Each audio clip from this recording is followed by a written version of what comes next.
मुझे तुम्हारी यही बात बहुत अच्छी लगती है। मैं वही जुबान पर तुम जैसी बीवी मिली है।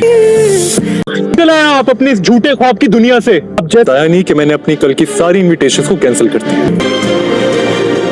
हम लोग के लिए एक जिंदगी तो क्या 100 जिंदगियां कुर्बान करने को तैयार। कुछ नहीं होना चाहिए।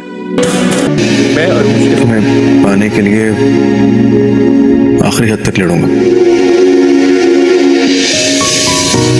तो ये थी मेरी मोहब्बत। चारबाज ड्रामे में अब आप लोग देखेंगे कि आबा साहब की मौत के बाद अब आयजा और ज्यादा हवा देगी असद और आशिर के बदगुमानियों को, ताकि आशिर ना तो कभी इस घर में वापस आए और ना ही इस जायदाद में उसका कोई हिस्सा हो और वो अकेली हर चीज की मालिक बनकर बैठ जाए।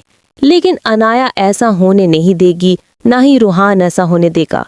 आयजा तो अनाया और रूहान को भी मजबूर कर देगी घर छोड़ने पर, लेकिन वो घर छोड़कर नहीं जाएंगे।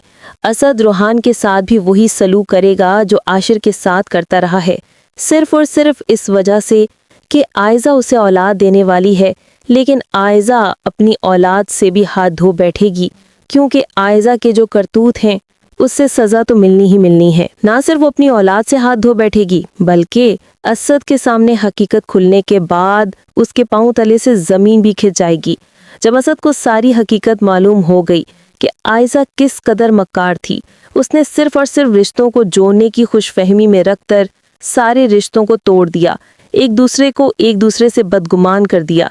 लेकिन जब आशिर के सामने अनाया की हकीकत खुलेगी तो तब आशिर भी इससे नाराज तो जरूर होगा कि उससे हकीकत मालूम थी और उसने उसे क्यों नहीं बताया। कि यही राज अब सबकी जिंदगियां बर्बाद करने वाला है?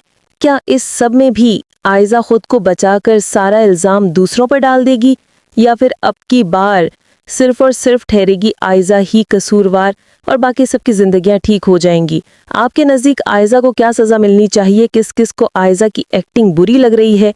कमेंट सेक्शन में लाजमी बताइए। मज़ीद ड्रामाज अपडेट के लिए चैनल को लाजमी सब्सक्राइब कर लीजिए।